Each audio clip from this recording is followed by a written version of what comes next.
Hey guys, it's Sunny. So right now I'm in the pickup and we're at the farm.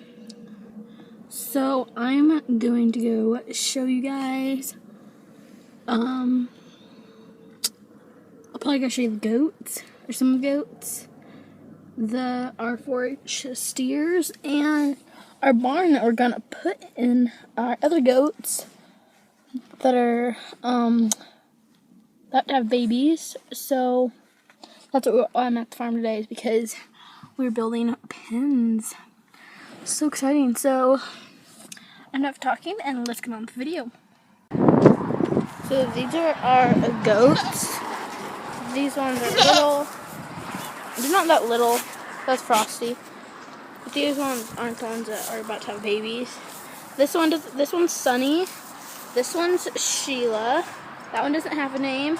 That's Sweetie. And of course, Frosty that's trying to eat me. So, those are the goats. Now the steers. This right here, this is my brother's 4-H steer. And his name is Honcho. Yes, Honcho. Elvis.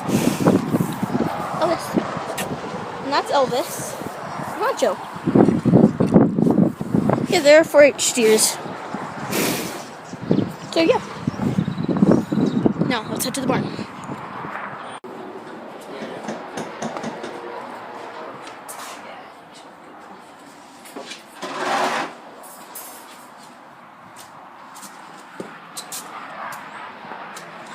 I was laying right here.